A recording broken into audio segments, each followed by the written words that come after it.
You are born in a small, dim house in Gori, on the edge of an empire that barely notices places like this. The air is cold, the walls are rough, and your first cries fill a room that feels too small for any future. Your mother holds you tightly, her grip almost desperate, as if she already senses the life waiting outside. Your father stands nearby, heavy, silent, already distant, in a way you cannot understand yet.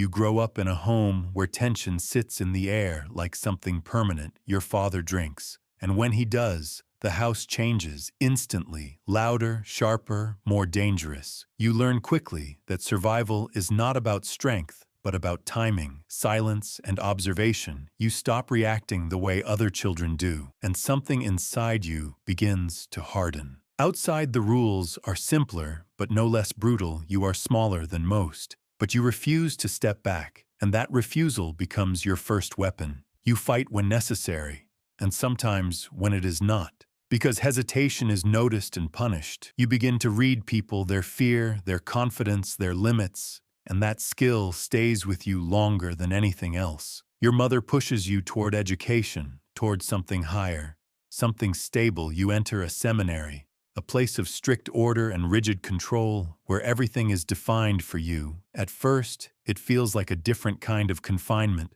but then something shifts. You begin to question what you are told quietly. At first, then more deliberately, authority stops feeling absolute. You discover books that are not meant to be read, ideas that are not meant to spread. They speak of systems of power, of reshaping the world, instead of accepting it. These thoughts do not shock you. They make sense to you in a way other things never did. You begin to see the world not as fixed, but as something fragile, something that can be reorganized. You leave the path that was chosen for you, stepping into something uncertain and dangerous. The world becomes quieter, more coded, filled with hidden conversations and careful movements. Trust becomes rare, and loyalty becomes temporary. You change your name, and with it, you change how you move through the world. You are not the loudest voice, not the most visible figure, but you are present everywhere that matters. You listen more than you speak, and when you act, it is precise, calculated, and effective. People begin to notice not your words, but your results, and that makes you dangerous. Power does not arrive suddenly. It builds slowly through connections, through influence, through decisions that seem small. At first, you begin placing people carefully, remembering who is loyal, who is useful, who is predictable over time. Everything begins to connect, and more of it begins to point back to you. You are no longer just part of something larger. You begin shaping it. Decisions pass through you even when your name is not attached. Structures begin to rely on your presence, your judgment, your control, and the system slowly starts to reflect your thinking.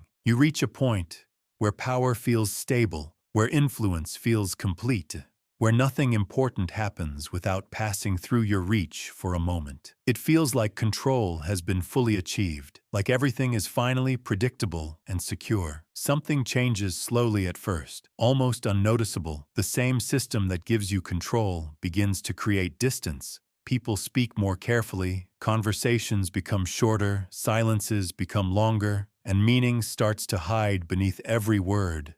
Fear spreads quietly, not through orders, but through awareness. People begin to understand that actions have consequences. Even when those consequences are not visible, the atmosphere changes completely, and control starts to feel heavier, less certain, less stable. Names begin to appear, decisions become sharper, more final, more absolute. People disappear without explanation, and the system continues moving, as if nothing happened. And that is when it becomes clear that no one is outside of it. The world around you becomes quieter, not because there is peace, but because there is caution. Even those closest to you begin to feel distant. Loyalty becomes uncertain, and trust becomes something theoretical rather than real. You begin to question everything, not openly, not loudly, but constantly. Every glance, every pause, every silence starts to carry meaning, and interpretation becomes unavoidable. The system you built no longer feels predictable. You are surrounded by people yet completely alone. No one speaks freely, no one acts naturally, and connection disappears, while control remains.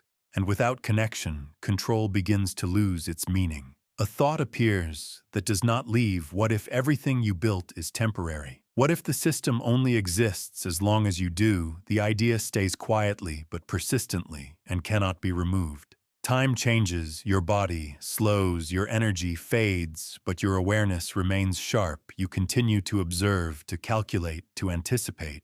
But something beneath that surface begins to shift. Beyond your control, the space around you becomes smaller, quieter, more contained. Almost like the beginning, there are no crowds, no visible power, no constant movement, just a room, a bed, and silence. Everything stops without ceremony, without a final moment, without a declaration. The control, the decisions, the fear remain, but they are no longer yours. Was it ever truly control, or was it something else? Something built on fear and maintained through it. The answer is never given, and that is what makes it last longer.